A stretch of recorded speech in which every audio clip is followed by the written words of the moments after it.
Roadshow. We're going to have a fun event tonight. We've had Leon here before, and his son tonight too, Jonathan. Thank you for bringing stuff for them to evaluate, those who did. And put on the table up there. If you still haven't done so, you can feel free to do that. A little bit about our speakers tonight. Leon Castner is president of Castner Estate Service Incorporated and senior partner of National Appraisal Consultants, both in Schwenksville. He is an adjunct professor of appraisal studies for the University of Washington, the recipient of numerous awards from the appraisal industry, and is co-host of the nationally syndicated radio show Value This with Brian and Leon.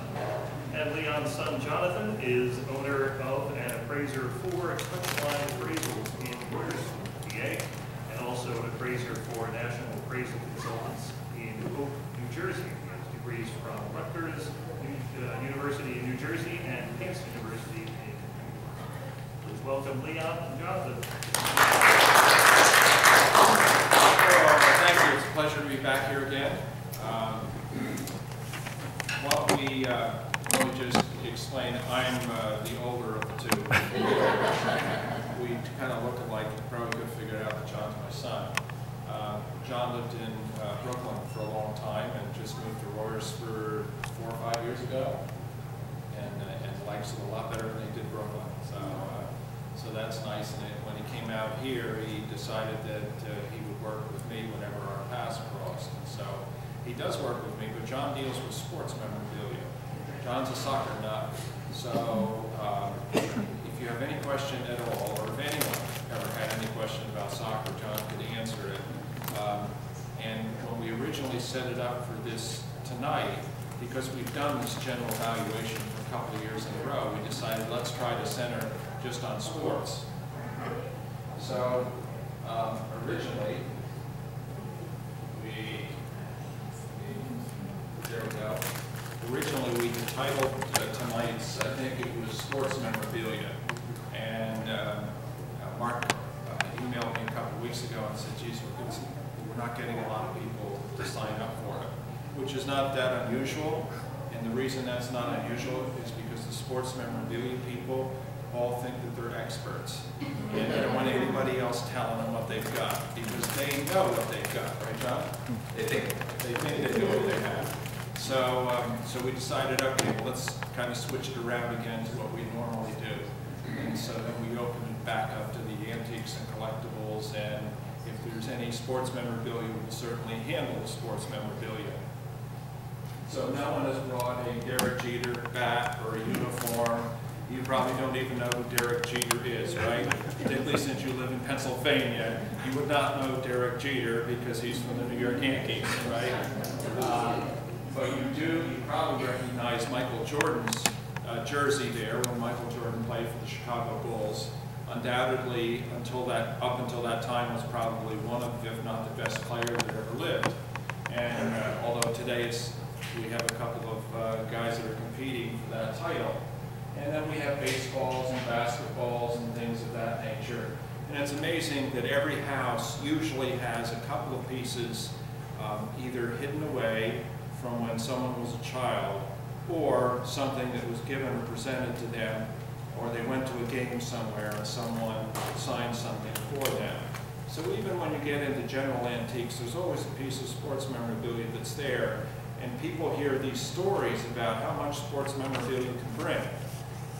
And it's true, some pieces can bring an incredible amount of money in today's market, but not always, and not most of it. Most of it is very common, and most of it is kind of negotiable. It's kind of low end. However, what we'll do tonight is we want to just talk a little bit about how you can tell whether a piece of sports memorabilia is valuable, and then you can apply it to the field of antiques and collectibles.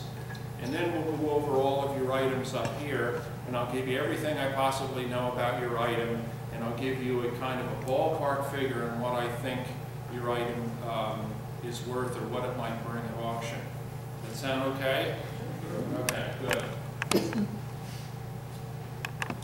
Now, I don't have 100 slides, and they're not all about sports, so relax. But does anyone know who the player is on the left? Honus Wagner. Honus Wagner. There you go. The old timers know Honus Wagner. Now, who was Honus Wagner? He played for the Pirates. Yeah. He refused to be on a tobacco card because he didn't smoke and he was so mad at tobacco. That's right. This card here is called the Honus Wagner T206. It was a tobacco card because originally the baseball cards were tobacco cards. They were used to sell cigarettes. And so if you bought a pack of cigarettes, you would get a card, a baseball card in there, and so you'd want to collect them. And which is what kids used to do in the 50s and 60s, but with bubble gum. But back then it was tobacco. And so Honus Wagner, the story goes, is that because it was associated with tobacco, Honus Wagner felt that baseball was the all-American clean-cut sport for kids, and they should look up to their heroes, the best players. And so he didn't want his name to be associated with the tobacco industry. And it was. There were a few of them that went out before he called somebody up and said, you can't do that, I don't want my name on that card, I don't want my picture on that card, so he stopped production. So because he stopped production, there was only a limited amount of 57 of them? Yeah, you should be telling them this story. There's 57 of them, so if you figure out the chances of someone actually having one, it's very rare. And if they do have one and it's in very good condition, then that card might have been messed with. So there's different things that they can do to cards. They can trim the edges, they can, there are things that you can look for when you're an expert to tell whether or not, pretty quickly, if it's been messed with. So yeah, the Honus Wagner T206 card, there's been a few of them that are on the market. The Gretzky one was the big one in the news. It was like over $3 million. They found out afterwards that it had been altered. There were some other ones that sold. Once something sells in the news, it gets out in the news that something sells, another thing comes out pretty quickly and they sell it. So one of them was genuine, one of them was deemed to be altered. Why was it called the Gretzky card? Because it's not hockey. Why was it called a Gretzky card? From my understanding, it was from the estate of Wayne. No, it was from Wayne was one of the owners on it. Wayne Gretzky was, I think there were 3 guys that owned that card, and so it was known then. Everybody knew that card as the Gretzky card because with so few cards, then you see each card. The collectors know them down to the last little corner on it. And so they all identify it as, oh yeah, the Gretzky card. And the Gretzky card did bring a lot of money. It was sold a couple times, once for, I think, $2 million. I think once for $1 million, once for $2 million, and for $3 million. Now, the reason I have the card on the right up here, because if you don't know who Honus Wagner is, you should know who this guy was. Mickey Mantle, right? Good old number 7 from the New York Yankees. My favorite player growing up. I batted like, I can show you how he batted, because in both sides, because he was a switch hitter, everything I had had number 7 on it. I mean, I probably had this card. But what we did, what we did with cards in the 1950s? We put them on our bicycles. We put them on our bicycle spokes so that when we go down the road, it made it sound like a motorcycle. And then if they had a bad game, we would take the card out and then we'd scribble on the card. Because they had a bad game, they struck out 3 times. You put a mustache on their face. Guess what? That card on the right is Mickey Mantle's rookie card. Is that 52? Yeah, 52 Topps card. That, I think, has brought $3 million now. Because the market has changed a little bit, and the Mantle card is actually more desirable right now than the Honus Wagner card. Everything Mickey Mantle is gold right now. Yeah, Mickey Mantle is up there with it. It's obviously it's Ty Cobb, Babe Ruth, right? Mickey Mantle is not far below that. Because now people are getting older, the grandkids want to collect Mickey Mantle. They hear all the stories from the 50s, and so that period now is becoming much more desirable. Not to say that Honus Wagner and Babe Ruth are not, but that period is kind of getting pushed now, and now everything's the 50s. So now even like values for like players in the 50s and the 40s and 50s, DiMaggio and all the other big players, their values are starting to come up now. Yep. So I lost millions of dollars going around in my bicycle, And then when I went back to look for my cards, I think I must have been in college. Guess what? They weren't there anymore. I guess Mom threw them out, Oh, threw the junk out. Right? Yes, but that's why the card is so valuable, because everybody's mom threw it out, see, and they just weren't around anymore. So, so if someone had brought a Mickey Mantle card like that, or a Honus Wagner card, if any of it brought it, I would not have put it on the table here. I would have slipped it into my pocket. Yeah. It's safekeeping, so that, you know, we would probably have gone in a side room over there and we'd talk about it, because they're like icons. They're the, you know, best, one of the best things you can have. One thing to just keep in mind as well, if you ever do see a card, that cards are graded so that you think it's in really good condition, but if it gets professionally graded, they look at that card and say, well, that corner is soft, or there's a, you know, or there's a slight discoloration, or it wasn't printed right. That could be a huge difference in value. I mean, that was a 10, which is basically a minute, right? So it's the highest. But you can go all the way down to 1 and 2, or poor, but then you got 3 and 4 and so forth. So it's a big variation in price, just with baseball cards. Right, so what they do today, if you have baseball cards and they're what we could say good cards, you actually then send them to a company, and that company grades those cards. They look at them very carefully, and they establish a grade, and then you see that little label on the top right here? That's a grade, that's a grading that the company gives for that card, and they then what we call slab the card. They put it in plastic so that air doesn't reach it, so human hands don't touch it anymore. And so everyone then who looks at that card, they say, okay, it's graded X. So everybody knows what's graded, and that's how things work. If you have a card and it's not graded, it's suspect. People will say maybe it's a forgery, maybe somebody did something to it. How can we believe you if you're saying it's a mint card? And so these companies have sprung up, and there's 2 or 3 that most people use, and they grade those cards for a fee. So that fee could range anywhere from $20 to $100 or even more, depending on what the card is. Now they did that with baseball cards, and now they are doing it with pretty much all sports memorabilia.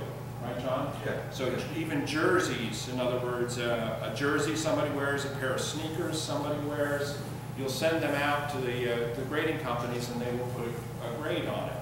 And then, so then everybody knows what the grade is, what the condition is. And the experts have looked at it, and they determine the condition is whatever. We don't do that in antiques and collectibles, however. We don't send things for other people to grade. Instead, what we do is we generally go to people like me, appraisers, who appraise those type of things, and then we evaluate them. We tell not only what the item is, but we tell how good it is or how bad it is and whether or not it's been altered, etc. So that's what appraisers do in general. Besides, it's awful hard to send a bed through the mail to someone else to look at it, put a little grading thing on, and to send it back. That's just a little bit too difficult to do. They haven't figured out how to do that yet, so we don't do it. So what can we learn from sports memorabilia in general? So these are things that we can apply to everything we have. Number 1, age. Old is not important. Now I know the older we get, we think that we're more important than we were before, but we know reality. The older we get, kind of the less important we are. That's what happens with antiques and collectibles right now, is that age doesn't seem to mean a hill of beans. The market, for example, in antique furniture and accessories, the market's into like 1950, 1960 stuff, mid-century modern. Victorian things, 100 years earlier, nobody cares about anymore, which is really strange because that had never ever happened until about 15 years ago. And 15 years ago, we had the economic crash, and then all of a sudden, the bottom dropped out. All the young people didn't want the dirty, dusty things that looked old. They didn't want brown stuff. And so the market for the older pieces of furniture really dropped. I saw online, I was doing some research the other day, you know what Pyrex ware is, right? From the 1950s, Pyrex was a set of nesting bowls. Now it was like 4 mixing bowls, and they were in blue, and I think the color was like turquoise, right? Do you know how much they got for this set, this particular set? Over $16,000, because it was a rare pattern, right? that just shows that's where the money's at right now. It's weird, just really weird, but that's what happens within the market. So when I get to age, when I look at something as an appraiser, I like to identify it and tell people what the age is, but it doesn't mean it's valuable. And the same with like even books in the library. The most valuable books are not necessarily the old books. Some books that might be first editions from an author, for example, let's have Harry Potter first edition. I don't think the library has one, right? A Harry Potter first edition. Why? Because it is gazillion dollars. Whereas if you get an old leather bound from even 1600 or 1700, it may not be terribly valuable even though it's old. Instead, we have to look at what the item is instead. So age is kind of like at the bottom. Number two, when we look at an item, we want to say, does it have the look? Now, when we mean a look, we mean like the Pyrex ware looks like 1950, right? So that's why people like that, because it looks, they're not going to use that to bake and mix eggs in it. They like it because it has a look. They probably have furniture. They probably have that chrome kitchen table with the enamel top, and they're going to set it on there and never go near it, So it's the look. So things have to have the look. Demand, is it in or is it out? Things go in and things go out all the time. And just because it was in one year doesn't mean it's going to be in the next year. So Victorian furniture was in once. Victorian furniture is not in anymore. Will it come back? Don't know. Can't tell you. We'd all thought that we were going through this short-term cyclical thing where there was this drop, and wait a few years and things will be back to normal. Things are not back to normal.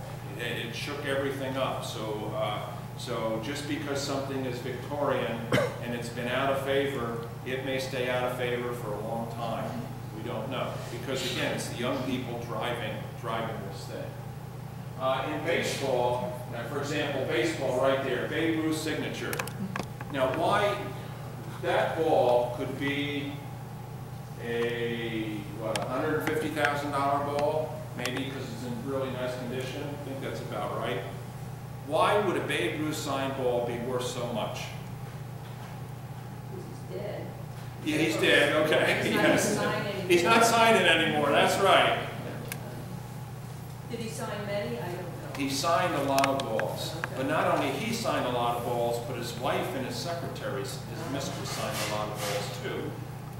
But why in general? So if I had two balls here, and one was Babe Ruth and one was some other name, but I didn't know who the person was, why would the Babe Ruth ball be more valuable generally? Because he's a Hall of Famer, right? He's mystique and Yeah, Babe Ruth is the mystique and everything else, but he's a Hall of Famer. So when we look at sports memorabilia, the first thing we want to do, whether it's baseball or basketball, hockey or football, is that signature, is that piece of item from a Hall of Famer.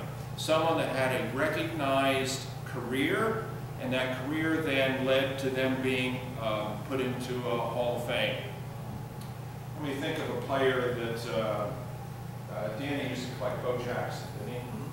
My other son Danny used to collect Bo Jackson cards back in the 1980s. Now Bo Jackson was a player, and what was the big deal? He played football and he kind of played dual, right? So Danny thought that his cards were going to really go through the roof, right?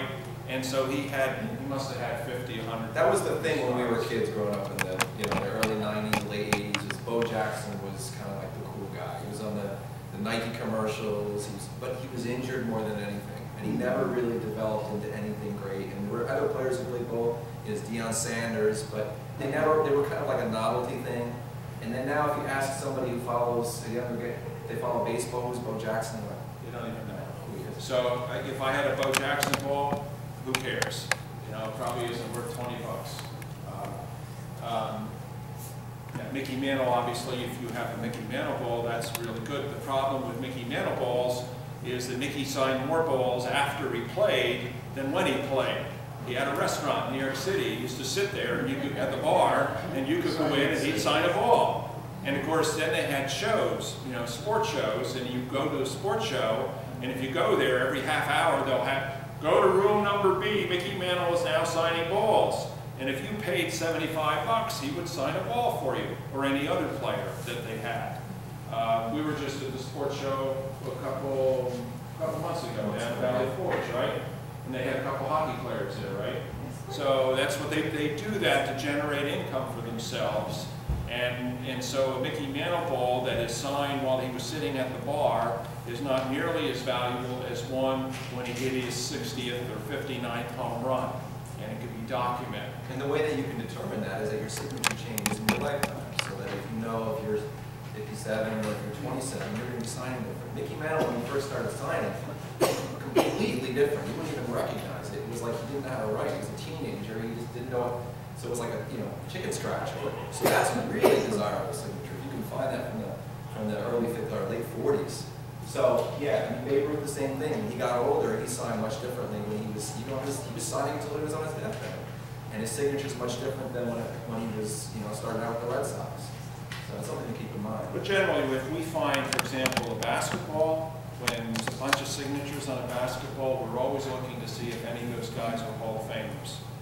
Is it the Larry Bird or Magic Johnson or those type of people, Pete Maravich or one of those guys. You want to see if their signatures are on it. And by the way, if you have a team ball, in other words, it could be like the 1967 whatever, like the Eagles, and it's signed by all the Eagles, or it could be a ball or a jersey.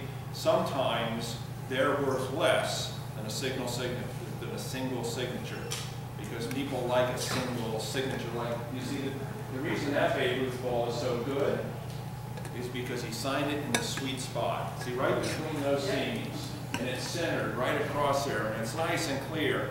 Now, if that had another signature on it, even if it was Lou Gehrig, it wouldn't bring as much. See, because there it is, Babe Ruth right there. That's what you want to see. Of course, in sports, it's not only whose is it, but is there a story behind it? Was this the ball that Babe Ruth, was it the bat that Babe Ruth used when he went to the hospital and told the kid in the bed that he was going to hit a home run that day, and he went like that, and was that the bat or was that the ball that he actually used? Stories like that increase the value. The same with the things that you have up here, is if it has a really good story behind it, that'll often increase the value. The word for that is called provenance. It means what is the history behind the item, who owned it, its pedigree, who was it passed down to, can you document it? That's all called provenance, and provenance really helps when it gets to value. And of course, in sports memorabilia, as in everything that we have up here, condition, condition, condition. That's the most important thing, is that everybody wants something like it's brand new, even though it's not brand new. But that's the whole point. I want it like I can get it. I have a theory behind this. And, I had an auction company in New Jersey for years, and I had one guy that used to come and buy toys, like these toys up here. He'd buy toys, and he'd buy cap guns, and he'd buy, all of the Lone Ranger type stuff, and he would go crazy over this stuff. So one day I talked to him because I figured, asked him, why are you buying this stuff? I said, because I think you never had a childhood. I think you never had a really nice Christmas. And so you're making up for lost time. And I talked to him, that was part of the answer. It is that, no, he never really had this stuff when he was a child, and now he has money, so now he's kind of recreating his childhood. And I think that happens a lot with people that collect things, particularly sports memorabilia, although some of the sports memorabilia now is strictly investment. People will buy something, they'll keep it in the safe, they won't even look at it, they won't even hang it on the wall, and they'll wait 5, 10 years and they'll resell it if they think the market's up there. It's like a piece of gold or silver, which is kind of a shame on one way, because if you have something like this, it'd be nice to enjoy it, to look at it, and have your friends and neighbors look at it, but when things get up into the 5 or 6 figures, you keep it safe. Well, John, just mention who this is and a little bit about soccer. Has anyone ever heard of Lionel Messi before? Spain? Well, he plays in Spain, yeah. He's a big soccer player. He plays for Argentina, plays for Barcelona, Spain. And he is probably, arguably, the best player in the last maybe 30 years. Just has done incredible things with Barcelona, scored a ton of goals. It's one of these players that you look at and like, how can they get the ball away from him? You know, it's like the Harlem Globetrotters when they're doing all these things and they can't get the ball. It's the same thing with soccer. Nobody can get the ball off his feet, and he scored a ton of goals. But the thing about Messi is that he's never won a World Cup. So that's keeping his value down. He's never won a World Cup. All the great players have won a World Cup. And the World Cup is kind of like the highest level for soccer. If you won a World Cup and you've done well, that's your moment of like put on the Hall of Fame. Soccer players, that's the moment for them. And he hasn't done that, so his values are a little bit lower. And he signs an awful lot. Everywhere he goes, these soccer players, all of them, they go to these friendlies, these exhibition games all around the world, and all they're doing is signing all the time. So signatures for a player like Messi, that particular item probably sell for about $1,000 because it's framed. It's a nice signature. You know, it's got the photos with it.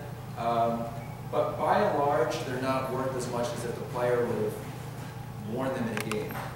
We talk about game worn in sports. That's the ultimate. If you ever see something that's game worn, it goes to another level. And it could be baseball, football, soccer, hockey, anything. It's game worn, and then the next level, like my father spoke about, there's a story behind it. If it's like in the Stanley Cup, or if it's, you know, the one quarterback made the winning pass, touchdown pass, that jersey. I think it was a few years ago, was it Tom Brady's, I think his shirt was stolen? Yeah. Now, you can see, somebody gets a hand on that, gets that on the market, obviously they're going to find out who did it, and they're going to get it back. But the value of that shirt, I mean, we're talking about, you know, hundreds of thousands of dollars potentially for that shirt. So, so Messi is the figure for soccer, and there's some other ones as well. But game used is the ultimate for sports memorabilia. But the condition is important too. But if it's game used and the player, like I think the Stanley Cup, I think it was at 72 or 73 with Bobby Orr, where he takes the lead across the ice. I mean, it's like that. If it's that shirt, it's ripped because of that. That will increase the value because that was part of the moment. But if it's just in bad condition, that's not good. You want a game-worn shirt to be in good condition as well. So that's a little bit about soccer memorabilia. Right, so that's more than you've ever wanted to know about soccer, and that's all we're going to do with soccer. So you can be thankful for that. So instead, now we want to, yes. Okay, so for sports, before we move on, I have a couple questions. Sure. Like we have a picture that my father took in the front catching the puck, and it was about to catch it. Yeah. And then my aunt had to sign it. I don't know where the picture is or anything, but it's something like that valuable. Well, the signature itself, he did sign a fair amount. In fact, I think he was actually at the signing that we were at in the Philadelphia Sports Show. But he did it in '74 when it was the. Oh, he signed it. The Patrick in '76. The photo was from '74. The He signature did that was right after, so that will increase the value of the signatures from then. But with a femur, with photos, usually these photos are kind of either press or mass-produced photos. But if they're original photos, like if we have a negative and we know and they're one of a kind, then that value brings it up substantially. Yeah. Yeah, I praised when Babe Ruth retired, he was at Yankee Stadium, and he stood in front of the microphone and gave his farewell speech. For that original photograph by the pressman that did it, I praised that. Somebody actually owned that one, and they made all the copies from that one. Okay. That was worth a lot of money. I think I just threw the negatives away. I just threw it. You have the negatives of the photo? They're now in whatever trash dump they're like threw away. My dad's negatives. But since but you're saying that is an original photo. Yeah, I that have certainly will increase value. Yeah. And if you want to get in touch with me afterwards, If I can find it, yeah. Yeah, curious, yeah. Yeah, because I have boxes full of this stuff. And then the other thing is my uncle was, well, he's in the Hall of Fame for football, Hall of Fame, John Tracy from the 60s. And he won, or he played the game and won the game in Philadelphia before he came back or whatever. Before it gets Thank you. I'm not football. So, you know, any of that sort of stuff, we have like his cards and all that stuff. Absolutely. I'd like to know more. Yeah. Great. Never had any of that kind of stuff that's worth anything. Oh yeah, my lady who had it was a Cy Young Award. It was Palmer's. Cy Young Award, and he had to sell it for money for his kids to go to school. He was low on money, so we had to sell the Cy Young Award, so we had to raise that. It was like $80,000. I guess the other question was, what about Olympic medals and such? I know somebody who has an Olympic medal Yeah, I mean, and all that sort of stuff is. yeah, Should absolutely. be raised for The them. value- Medals and trophies from significant events Yeah. are very valuable. And it really, of course, depends on the type of event and what was going, and what the medal is. But yeah, I would love to know more about it. Yeah, they should have it praised for. Absolutely. Yeah, Yes. somebody look at it. Those Yeah. are, The ones that praised an Olympic torch. And Wow. there's a series of torches they use when they light the torch. And so then it was one of those torches, which I thought was really interesting. the trophies don't usually make it out into the marketplace sports-wise. They're usually kept in a museum or somebody holds on to it because it's a precious metal or whatever. So they're very, very rare. So whether it's like the World Cup trophy, I mean, the World Cup trophy they don't even give to the teams, they give a replica. But the replicas have sold. The replicas have sold for, a couple $100,000. But the actual World Cup trophy itself is like 18 karat gold, it's valued at like $4 million. But I mean, these are very rare things, so when they do get out there, they are worth a lot. Is there multiple World Cups or is there only one World Cup? There's one World Cup trophy that they sort of pass Okay, that's what I thought, okay. Yes, and then they give them a replica of the Okay, team got to it. keep them up. Yeah, it's actually Kelvin, the headquarters for the organization. that does it, so. Okay, cool. Thanks. Yes. I have an autograph photo question too. Sure. When Ron Jaworski had a letter shop, Oh, wow. so one day, and I see when I'm assignment of the 6 patients, and I'm handling for medications. I mean, you work with big, like accountability things, wild, like they let you do everything, your meetings, everything, and I had one in nursing school. So anyway, so one day I went in, and yeah, you have 219 years of university through private. Wow, okay. So when I went back, and I'm asking him, can I help you? They don't have a surgeon, can't get washed up or whatever. He said, oh, you know, you do me a big favor, could you wash my hair in the bathroom? So I put a chair to save him the bathroom and wash his hair.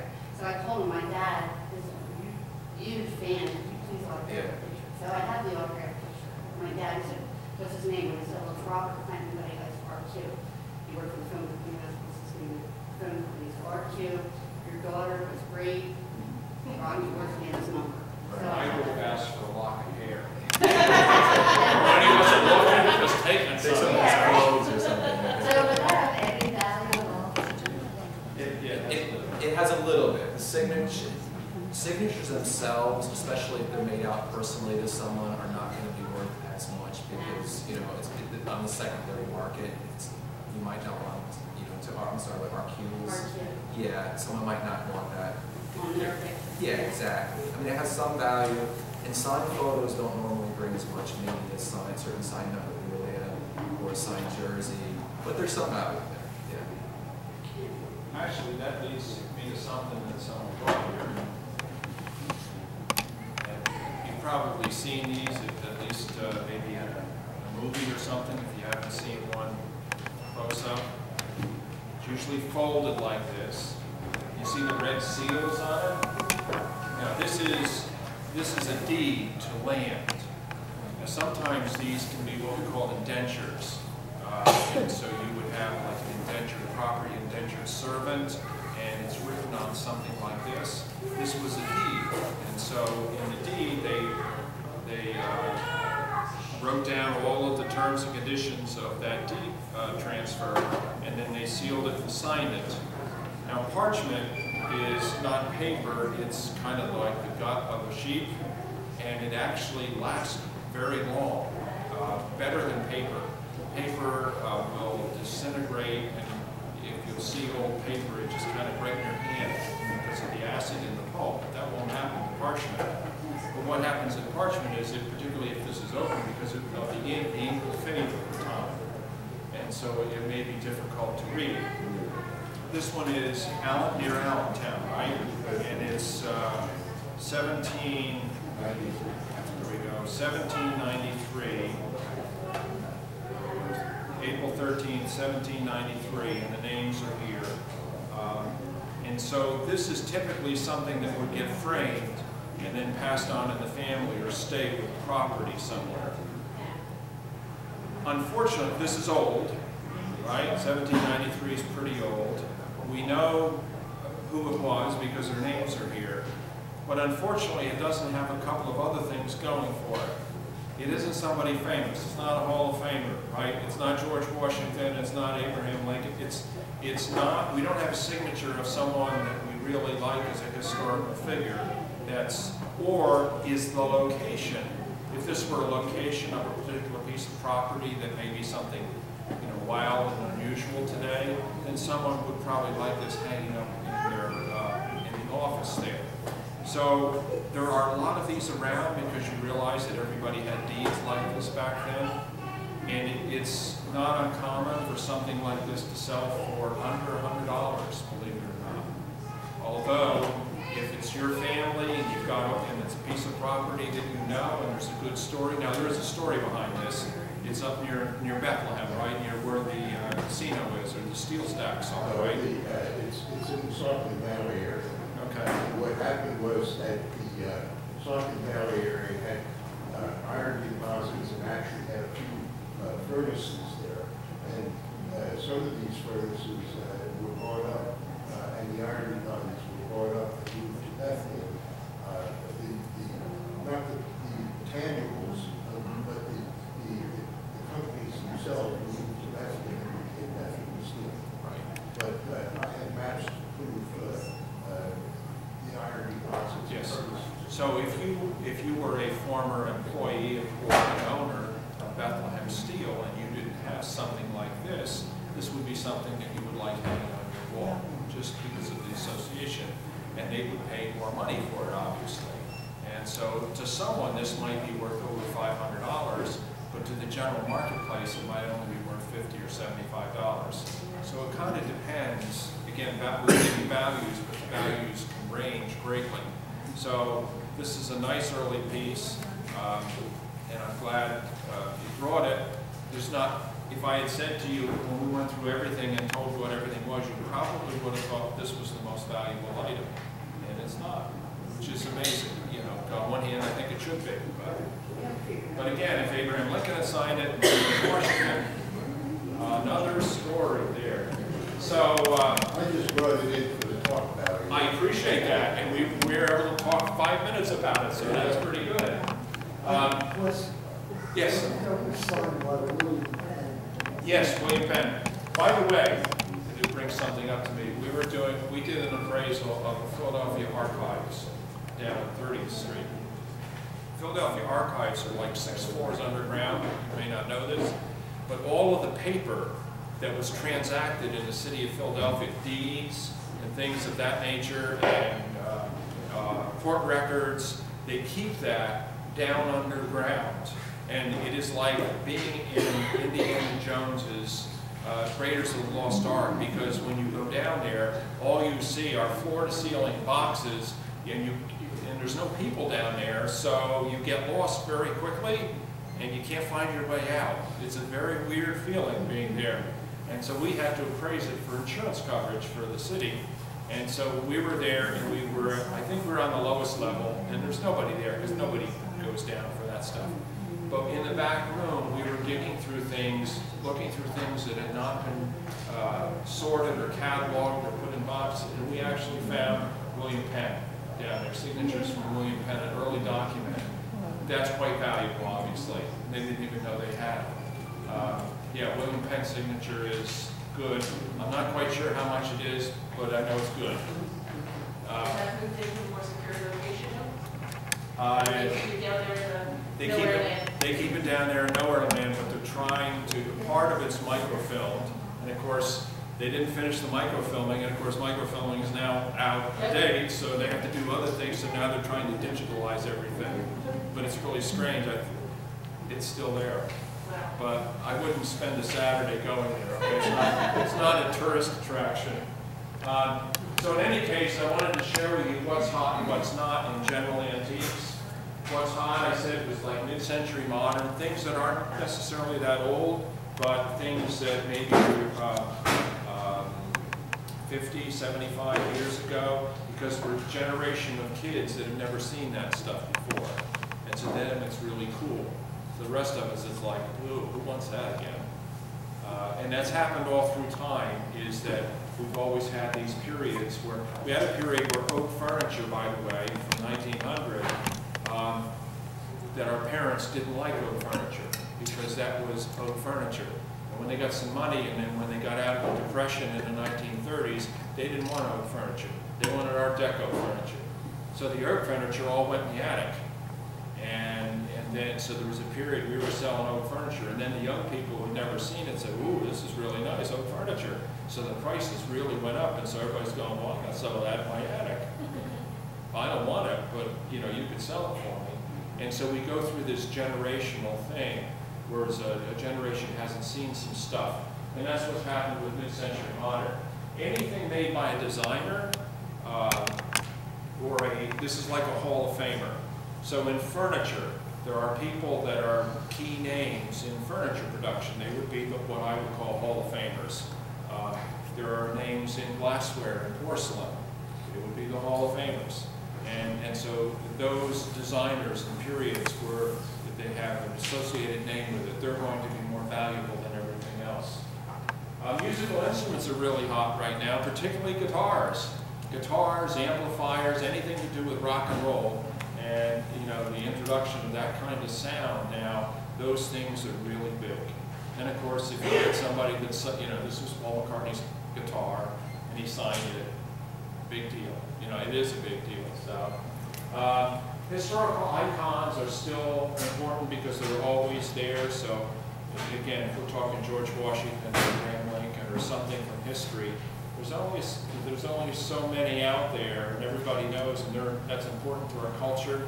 Those type of things will stay to the top. As we say within our business, the best of the best is always the best. So that no matter what, you might have a category that goes down in value, but the best of that category will still be okay. Celebrity owned. It's not owned, in other words, if some celebrity owned it or touched it or breathed on it, you know, people think that that's wonderful. They want a piece of history that they can hold on to. So those are the things that are hot. The things that are not hot is the typical antique furniture and furnishings. Victorian furniture is not hot. Brown furniture is traditional mahogany, walnut furniture. Not too people buy it today, and what do? They paint it white.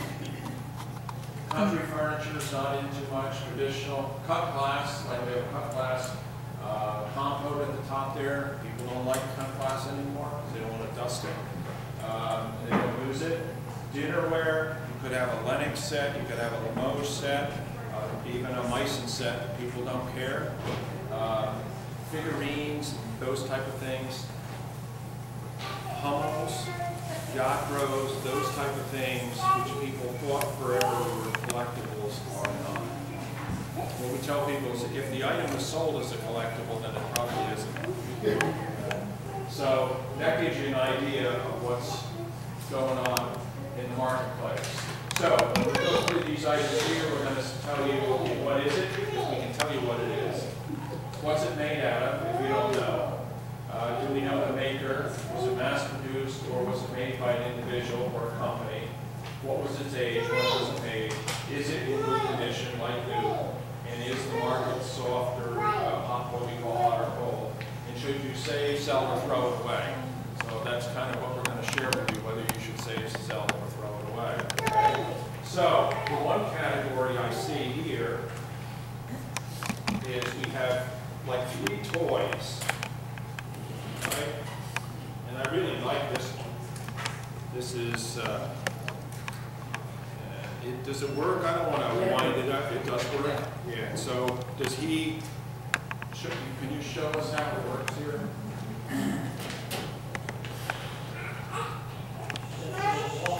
Wind up, please.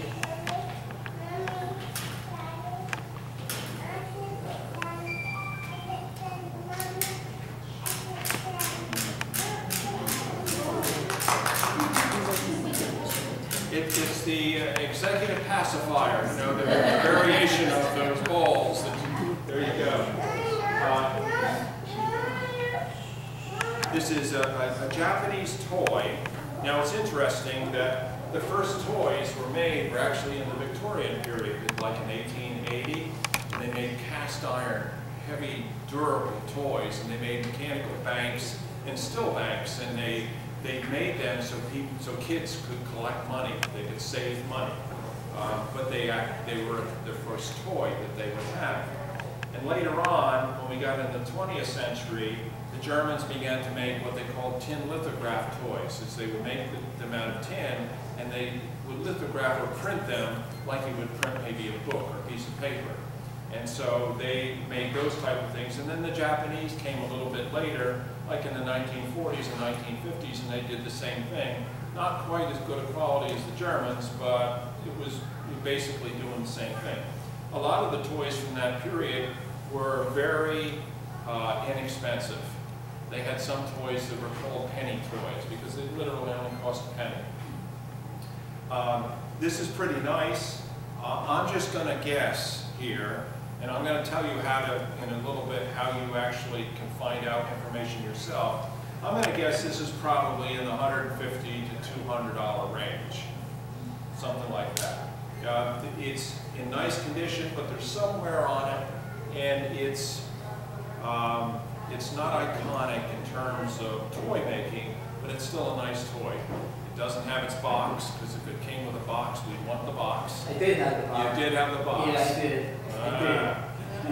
But I'm sure it has a name to it. In other words, it's got a title to what this toy is. And if I knew what the name was, then we could do a little work on it. So I might as well tell you now how to do some research on your own. A lot of this stuff doesn't, it's not all on the top of our head. There's too much in there anyway. But we use databases and computers like everyone else. It's like going to a doctor's office anymore. You go in the doctor's office and he can't examine you without a computer in each hand, and he's always typing stuff. You have no idea what he's typing. Appraisers are the same thing. We actually have data sites where we go, subscription sites, and we go and there are sites where all of the data from auction sales are gathered together and put down. And as appraisers, we can go in and we can highlight certain words or certain items, and then all of those items that fit that category will come up. Now most of those sites you got to pay some money to use, which is why normal people don't use them, because they cost too much. But appraisers use them all the time, so we pay for them. But there is a site that you can look up on your own, and it's called liveauctioneers.com. And John, can you come over here and we'll get out of here, and I'll show you. Maybe we can, I'm not connected. See if you can connect with liveauctioneers.com on there.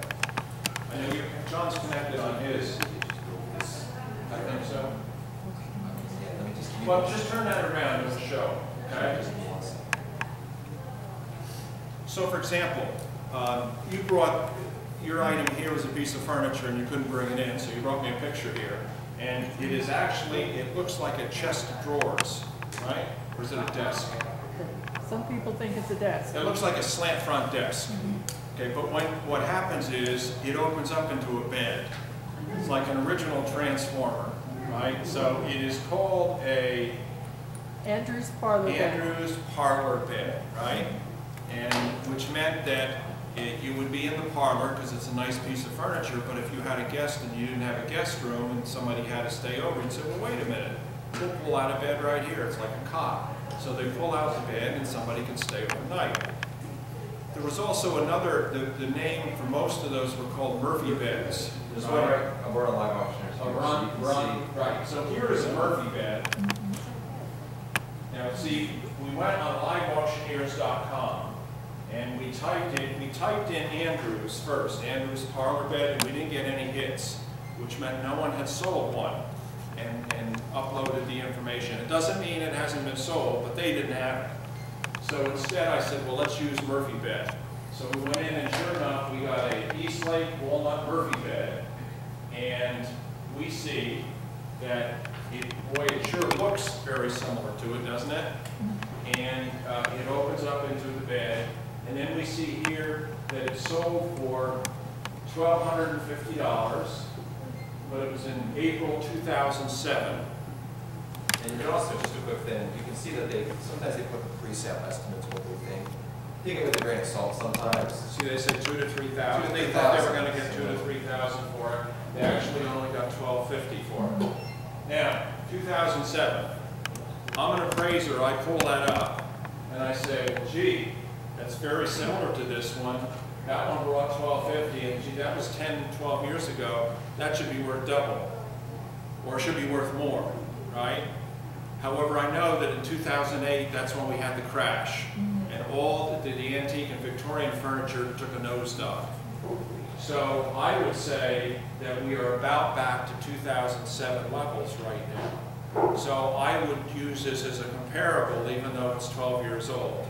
And I would say, well, we have a sale of this one, which is similar to yours, that sold for $1,250. So that should give you, as an appraiser, I would probably try to find 3 or 4 more like this. And I have all that data, and then I try to compare and adjust things, and then I come up with a value.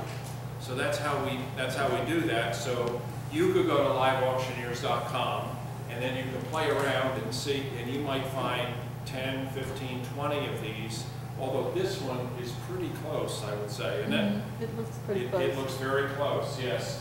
It says Eastlake. Yours is actually Eastlake too. Eastlake was about 1880. It was the far end of the Victorian period where things began to get very square and linear. And Eastlake was making simpler furniture rather than the Victorian stuff that had all the carving and the swirls and all that. Eastlake said, to heck with that, we need to get things a little more simpler. And so that's the Eastlake style, which is what this is right there. So you all can do that. Go to Live Auctioneers. It's free, and all you have to do is sign your email and your address, and then you're on there, and you can do a lot of work on it. Is that a pay site? Is that what? No, it's free for you. Okay, because I know I want to look at something you have to sign up. That's why I just said this one is free. That's why I'm telling you you can use this one, or come into the library and use the computer in the library, and all you got to do is just sign your name and address, basically. And then you can get on. See, the auction companies use this site to sell their stuff.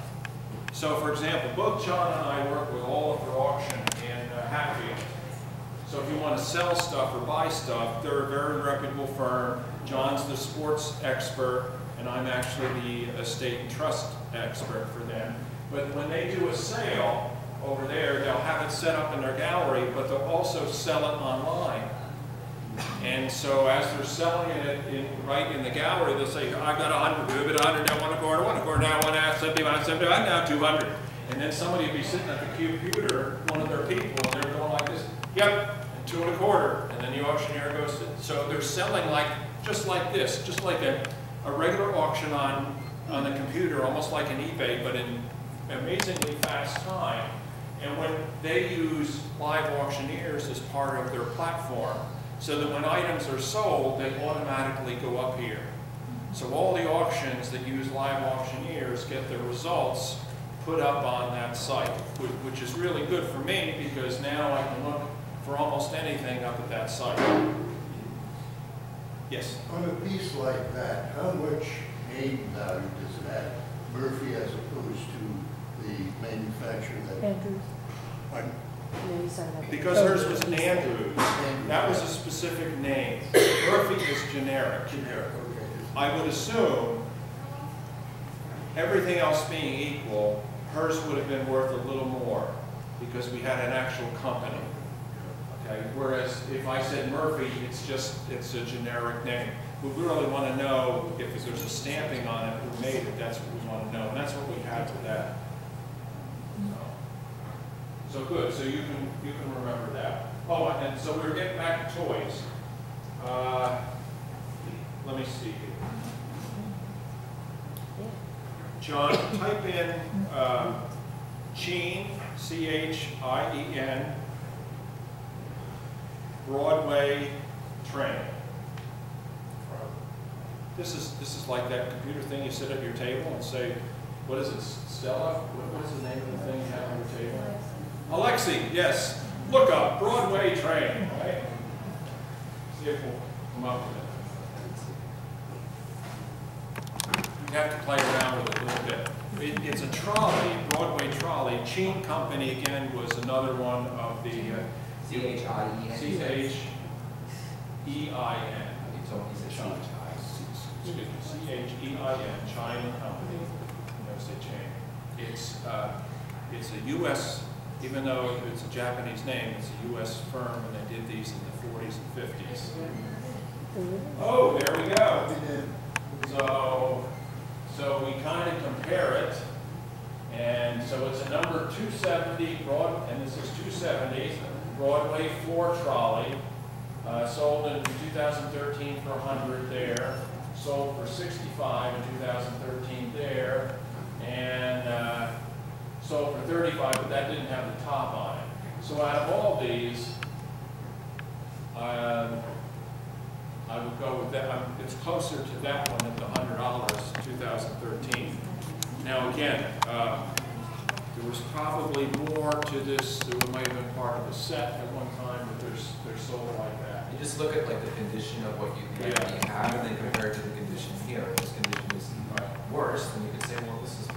John, click on that. One left. Yeah, now come up, now big. Go down a little bit.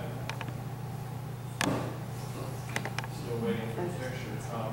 It was sold in Pittsburgh at a train auction. 22 bids. Their estimate was $10 to $500, so they weren't really sure. Like me, but you know, That looks like, this looks in worse condition than this one. Yeah. Because it looks like a little dent in there. So this might be a little more. Because it was 6 years ago, how much can you figure appreciation? Well, now see, so it says 2013. So now I got to know, well, what happened in the train market in the past couple of years? Has it gone up? Has it not gone up? And the answer is probably it's about the same. In this instance, if this were 2007, I would have lowered my price. If it were last year, I would say, well, now we know it's about the same. In 2013, I said the market has been pretty stable there. Older toys Yes. and trains and trolleys, older toys like dolls, teddy bears, things like that, have taken a hell of a hit Yes, they have. in the recent past. And I put the same thing as you're saying about the furniture, is the newer generations do not want antique toys. They appeal to the old toys like us. That's right. You're the people buying them. Yeah, and it's reliving our childhood in a sense. And the newer one, same thing as you showed with the guitars, they don't want that. They want the guitars because that's their childhood. I had a neighbor about 4 or 5 months ago stop me. I was walking around my community on my evening walk, and he said, "Hey," he says, "can you look at a toy I have?" I said, "Yeah, okay." So I brought this toy out. It was a cast iron toy about this big, and it was a surfer and it was on wheels, and the surfer's kind of like this, standing like this in a swimming suit, and you know, it was 5 or 6 inches tall. I mean, it was nice, and the bottom was marked Hubley. Hubley was a maker in Lancaster, Pennsylvania, who made bookends, and they made toys. They made doorstops, and so they worked in cast iron. So he asked me what I thought of it. I said, well, it's pretty nice. The color's pretty nice on it. I said, I don't know, maybe $200 to $400. And he was overjoyed, right? And I said, but, you know, I haven't done any research on this, and I have not seen one before, so you better wait. Let me go home and look this thing up. So I went home and looked it up, and I went, uh-oh, I made a mistake. It was worth $4,000 to $8,000 because the guy had a Jansen swimming suit on, and it was like an early prototype for Jansen for the swimwear, and it was a very desirable toy. So he was happy because then he sold it and was thrilled to death, and would have sold it at $200 and been thrilled to death, but the $4,000 or more that he got was better than the $200.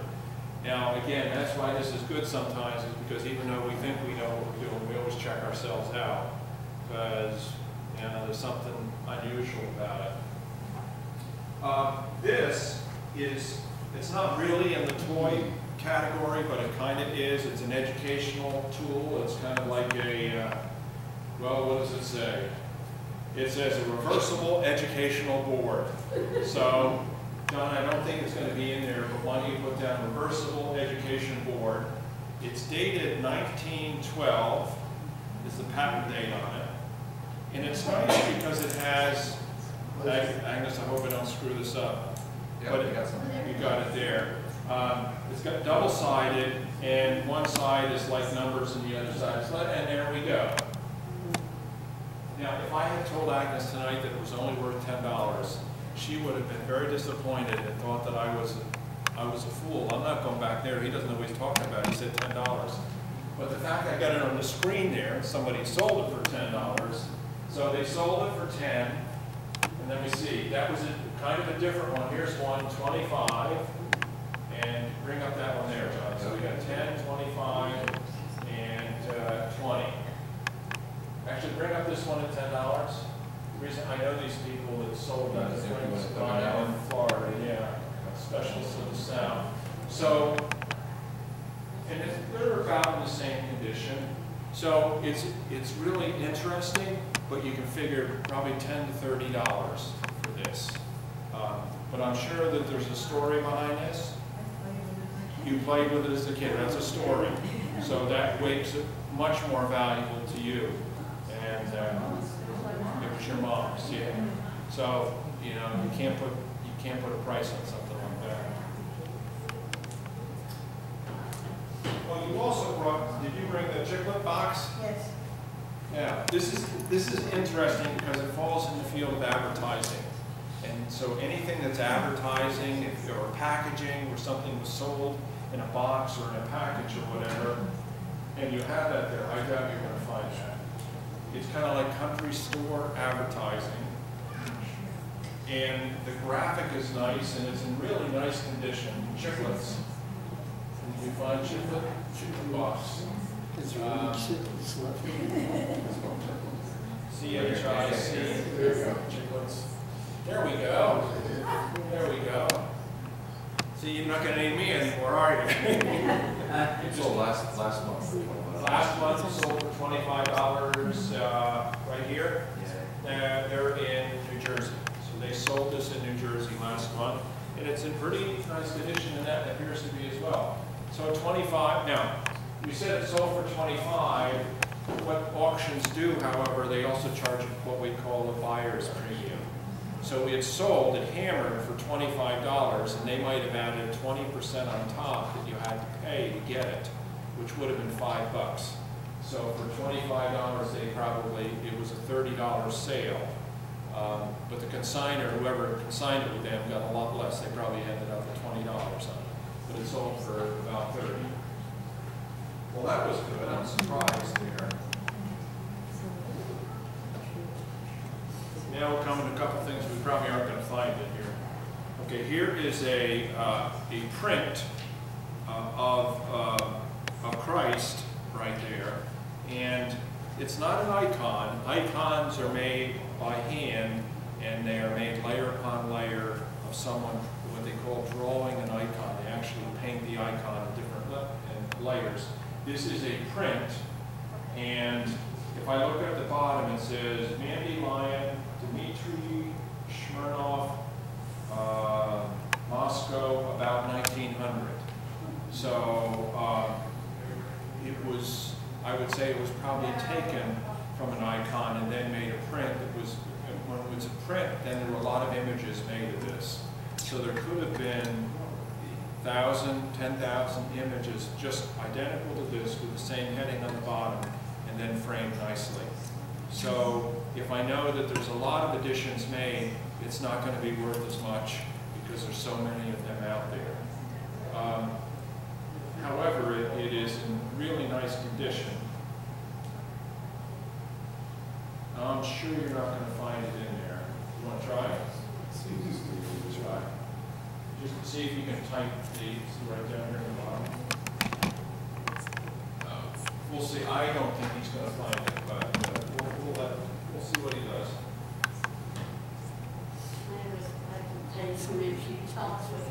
The only reason I bought that, I thought it was also collectibles, but tonight on the screen it didn't say anything. Oh, yeah, it's collectible. Whatever we don't know, we say, because it's collectible.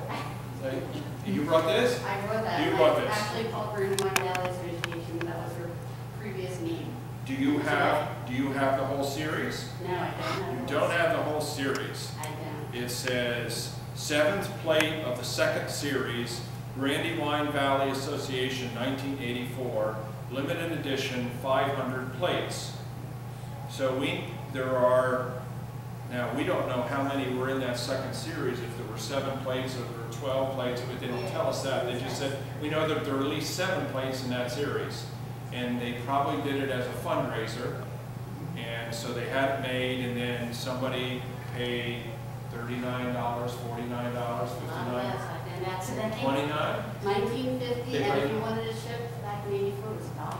Wow, well, that's a good deal. So $20, but the company that made it, since it was 500 plates at $20, that's 10 grand, and there's 7 plates in it at least. So we know 70 grand. So it's generating some income for the maker, but not necessarily for anyone else. The people that were doing it, the Brandywine Valley Association, they were probably told that it was going to be a moneymaker. They could get $5 on every one that they sold. And I think if you check their records, they're probably going to find out that they would make a heck of a lot of money. That's what we call primary, right at the beginning. When you sell it, the next person that sells it, it's called secondary market. And so when you get to the second person that sells it, it goes down, and then it just keep going down and down and down. We call these church plates or collectible plates. Right now, it is very difficult to get over $5 to $10 a collectible plate like this, whatever it might be. And it could be 1960, 1970, 1980. It's real difficult. It was a nice fundraiser. We're going to have to wait 100 years for this to learn what they paid for it. I'll tell you what they told me, because now they changed their name. It's no longer Brandywine Valley Association. I forget how many years ago. Is it the art group down there? Sorry? Is it the art museum down Brandywine? Not really know. Now it has iron in the name. They changed the name. He told me, the woman in the answer told me how many years ago. But she told me, she took my name and she looked it up and everything. She said, this is funny, I'm born and raised in Westchester. The reason she thought, why she bought it is because it used to be somebody that was homebound, and her mother used to visit the homebound for the church as a ministry. So she bought it because she used to visit the lady that lived in the house. But I said, what does it look like now? Because it's a farm in Westchester County called Frank Road. She said, I went by it this morning, it's just a rundown house. The front door was hanging out. It was kind of interesting to hear what's about it. And so she looked it up for me, what it sold for, what the handling shipping cost. And she said, I'll take your name because sometimes if we have a person in Westchester, I grew up in Westchester, actually in Kingston now, but she thought that maybe somebody would want it because people that grew up in Westchester or in Phoenix or wherever, you have like this real sense of our hometown. Absolutely. That's where the best market for these is someone that grew up there or from there who might even have the set but are missing the 7th plate. Right. And so they'll pay more than anyone else. It's just a needle in the haystack trying to find that person. She took my name, she wrote down all the Yeah. stuff about it, but she has that in her collection. Well, And good. so, but you know what she told me, there's somebody in Westchester that has a whole series of them, and we use them for all their holiday meals. That was kind of a novel idea. Yes, that's a good idea. Yeah. Yeah. So, Look what we found here. Now see, this is the icon. It's Okay? the original. It's the original, whereas this is the print from that icon. So we don't have the angels up here. And this one sold for 510 pounds, is it? Euros. So it's Euros. pretty close to that. So about 600 maybe, Yeah. something like that.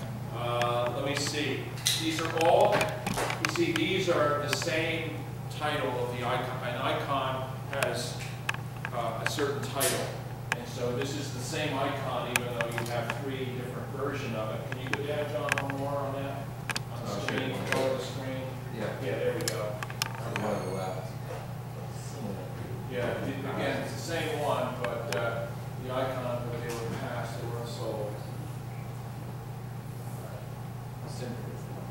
Now, so this one, by the way, this is an icon, but it's silver overlay.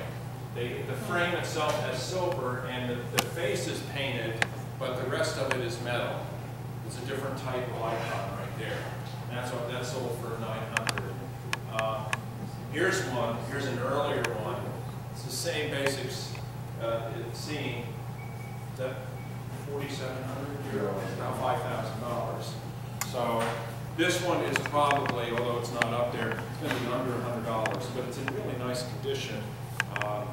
So there you go. A little lacquered box. There's two pieces of jewelry in there. Okay. Do you want me to ignore the jewelry? Let me see.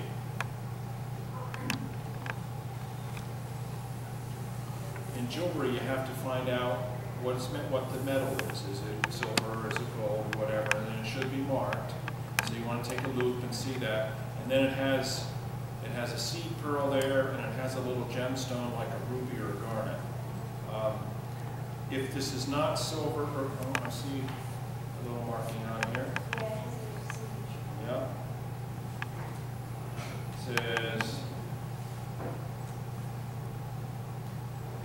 It says something. Not sure if it's a date. And then you have a little, it's like a little carved ivory brooch. Tell you what we're going to say is we're going to say that's not ivory, just because we don't want to get in trouble by the feds. We don't want to get in trouble by the feds. See, I don't think it is. It could. It's the little tag said jade. It could be jade, but I doubt it. It's a piece. I'd say it's a piece of costume jewelry. Oh, really? Yeah, piece of costume jewelry. Silver filigree, the way it's made like that. The tag says $15. I think it's worth more than $15. I think it would be worth double that. Double that, yeah. This one, let's see. Oh, it says signed. It says 14K signed. If they're 14K, and it says they are part of it, then you might have at least $30, $40, $50 just to scrap metal. And maybe the stones. I would doubt it. A gemologist would have to look at those carefully. And the little lacquered box it's almost like a Russian box, but it's probably Japanese or Chinese. And when it has a decoration on there that resembles kind of a Chinese decoration, we call that chinoiserie. So it's got a chinoiserie decoration on it. Little metal hinge on the front. I think it's going to be 1920, 1930, but this interior, which is like a fake parchment, like that looks newer. So I'm saying this probably isn't as old as what it appears to be, and is certainly going to be under $100, probably under $50 even. Okay. So what in the world is this? Is that yours too? Actually, How many items did you bring, huh? Two, okay. Wow. Actually, I walked in the river. And you found this there, really? In gravel bed. And it just stuck out, and, Wow. yeah, it was on one. Wow. And, I didn't know if it was, It almost looks like a Buddha, doesn't it? it almost, yeah. I don't. Yeah, why would you have a Buddha in the School River? I don't know. I don't know. It's a complete mystery to me. Yep, you have. And it could be worth $5 million. I'll split it with you. Okay. I'll give it for you. I don't know. There's just not enough there. We can't look it up because we don't have enough. No. It's not ivory. It looks like it's soft. It almost. Yeah. Might be soapstone. If it's soapstone, they made a lot of those figures in the 20s, 30s, and 40s, the soapstone figures. I don't know. Was there a large ship that went down in the Schuylkill we didn't know about, a treasure ship, you know, the pirates? I don't know. Now, speaking of fooling me, I'm not going to be fooled, but these are Indian beaded moccasins, and the people, we have a lot of associates we use, obviously, and I have 2 Indian associates I use, and if I get something like this, I just send them a photograph and say, what do you think? Because they have to tell me what tribe it was, and then tell me whether it's a souvenir piece sold at on the side of the road, or whether someone actually used it. And that makes a big difference. If someone used it in ceremony, it's worth a lot more than if they just sold it on the side of the road. They were making and selling them. Do you have any history yourself? Yeah, actually, I have a note that came Okay. out of my inheritance when my grandmother passed, and they belonged to my great-grandfather. The note said that he was given those, the ceremonial, he was given those when he was in the Army in 1879, and that they are Comanche. That side of the family has a tendency to elaborate. Oh, okay. I think that the great salt. Well, see, that, again, my Indian expert, I'd say, is that Comanche? And they'd say, oh, no, you're all wrong It because could of be a whatever. little group. I don't, right. John, just see if you can put Comanche Well, beaded I did a moccasins. little ancestry work too, Sure. and if he was in the, I don't think he was actually in the Army in Texas, I think he was in New Mexico, I don't know if it was crossing over the dates and work that he had for his enlistment. Yeah. So, You know, if you had something from the Battle of Little Bighorn, and it could be in terrible condition, but because it came from that battle and was authenticated from coming from that battle, you're talking a lot of money. It's like Civil War. You could go to Valley Forge, and if you happen to find a gun or something buried in the ground there and dug it up, and it was terrible looking, but because it came from there, Revolutionary War, sorry, wrong war. The Revolutionary War, and you dug, because it was from there, it's a big deal. If you went to Gettysburg and you found a relic there, although you're not supposed to dig things up, right? But yes. The same thing down.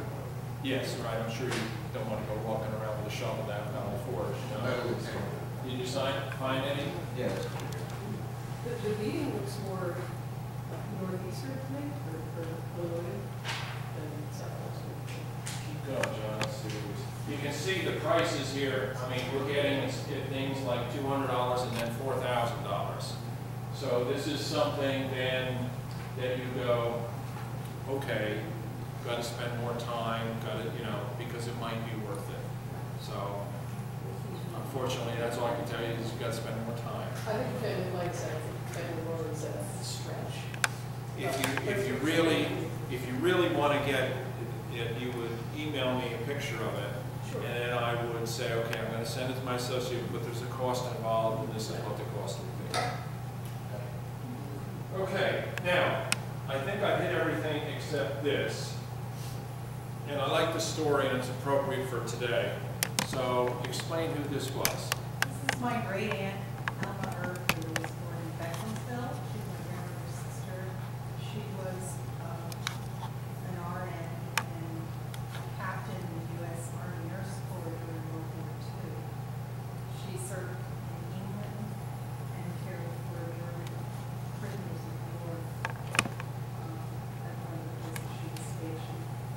And These were buttons that she collected, right? this is her nursing button, and this is her captain button. The rest, she was also a button collector. The rest are buttons from the Revolutionary War on up into World War II. Right, plus, And because she was a field nurse, she had an oil lamp that she carried with her so that she could sterilize things if she needed to provide treatment for people. Nothing was disposable then. You reused your needles and sharpened them to get the burrs off, and then you used a flame to sterilize. so we have, this is when at the Antique Roadshow, they set it up on the table as a little package, and it always adds more because you've got the whole story, and that's absolutely true. You've got a whole story here, so it makes it a little more interesting, a little more valuable. I once did an appraisal for the Cincinnati Art Museum, and they had a special exhibit called Women of the Church, I think it was Catholic, woman of the Catholic Church, and something else, it was the name of it, but it had all to do with nuns and religious people, and it was things that they lived and they worked with and collected, and so they were going to take this museum around the country. And so one of the articles that they had as a praise was about this size and looked very similar to this. It didn't have the spout on it, but it was kind of like this, and you unscrewed it. And when you unscrewed it, then you would put together the knife, fork, spoon on the inside, and it was kind of like a mess kit. And it was this small. And it was something that I first looked at it, and I went, what can that be worth? $10 at the most? There just isn't, there's no demand for it. And then they told me who owned it, and it was Mother Cabrini, who was, you know, one of the saints in the Catholic Church, and it was kind of a symbol of her and her life. And so now all of a sudden that $10 item now becomes an item significantly more valuable to the public in general, and to its value. We had to appraise it at a much higher value because of that. So that's why when you get the stories, the provenance, it begins to add things. So if I were to take these individually and say, here's just a picture of a nurse, and it's not even a silver frame, it's just a metal frame, who cares, right? It wouldn't be worth anything. And if I knew this by itself, I'd say there's an English little warmer there, made in London. It is signed on the top. But again, what's the demand for something like that? Very small, probably $10. And then I get to the buttons, and I said, well, now these are a little more interesting because they are Civil War. They are different military ones, and then there's nurses right there. So this is a nice little collage, and the best thing about this is that she had identified it on the back. So we know exactly what these buttons were from, which makes this is really cool. So it would take a little time, but we could go one by one and then add up the values for this. This might be $100 to $200. It's probably in that neighborhood. But if I put that grouping together, and that were in a display case or something, we probably got something that now runs $300 or $400 because of its group value, because of its provenance, which is really nice. It's nice to see things like that. When I was in the auction business, and we used to do a lot of estate auctions, people would die and pass away, and you'd go in and clean out the house and then sell everything. And all these little old ladies would they'd have their glass pitchers and their porcelain pitchers, and you'd take it out to clean it, and there was always a piece of paper rolled up inside. This belonged to Aunt Mary, blah, blah, blah. And you know what we used to do with them? We used to take those notes and we used to throw them away. And we just wash it, because in the 1960s and 70s, we didn't care. We were selling the item, we didn't care if it was Aunt Mary's. Well, today, that's what we care about, fortunately. We like to keep our genealogy. We like to know who used it, where it came from. And so I kind of encourage, particularly younger groups of people, is have your parents write down some history on the back of items. And I encourage my wife to do that now too, so that when our kids see that later on, they'll have that history and the genealogy behind it, because that's what's important. A lot of kids could care less about history and their parents and grandparents and great-grandparents until they reach a certain age. And then all of a sudden it becomes important and this stuff is gone. So it's nice, I would encourage you to in some way kind of document your material so that future generations will appreciate it and understand what you went through. So I think we hit anything. John, you want to say any questions about sports? Was that plate? Did we go? I did the play. We did. Yes, you were doing that up there. So if you have sports stuff at any time, hit John's card, give him a call, or if you know somebody that has sports, John is more than willing to help you out with that. And if you have anything else, you can take my card. If you want to sell something, again, both of us work for Aldefers over in Hatfield, and we recommend them highly. Any questions? I don't have a question, but I have written down where things came from. This was my mother's, it was a wedding gift and so on, and where I bought things, and my son said, "You going somewhere, Mom?" but I figure, I only have one, it's a boy, he could care less right now. And so I have notes That's inside. exactly right. You know, now, at least now we have Ancestry.com, Yeah. you know, so everybody wants to know that stuff. Well, it does show then that there's value for knowing what you had, and there will be a day coming when your kids will want to know, and they won't be able to ask us. No, I So it can't won't be ask my around. parents anything. I mean, Exactly, so it's nice to have those little, I would put those things on the items as much as you can. I just have a question, but you're all said you umpires, my great-great-grandfather was, Steve was one, he was, the one that wrote a book called, Sandy GAFF, but he was an umpire, he said Coke bottles thrown out, balls and everything, like I think big fans are worse today, right? So, like, I don't know, Yeah, absolutely. That's, Have you- I mean, anything in the, it certainly doesn't have as much value as a player, but if there's officials, I mean, there are well-known officials, baseball officials, basketball officials, and their uniforms are sold at auction at pretty good value as well. So, yeah. So he was a monkey in the client. Born in Foxville in 1880s. And It might be worth something in the local historical society. We do some appraisals for the Baseball Hall of Fame, so if someone who wants to donate something to them, they'll call us, have people call us and do that. But all your little local historical societies like stuff like that as well.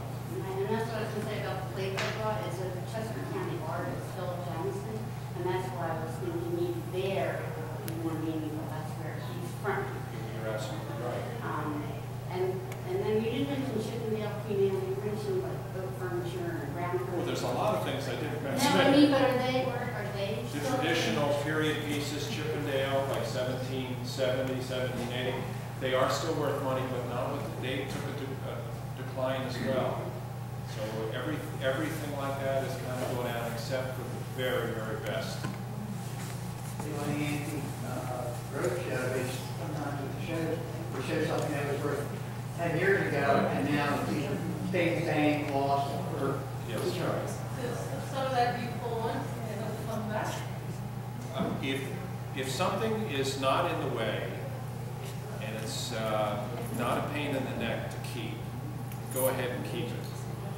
I think it's quality. I think Yeah, that's but another thing you could say, that if something is made well and has a use that's not something that's completely obsolete, you could see potentially that could come back around. It's almost like an old Singer sewing machine that was incredible. Well, Right? yes. No, I'll tell you why, because they made millions of Singer sewing machines, millions of them. So there's no demand for that anymore.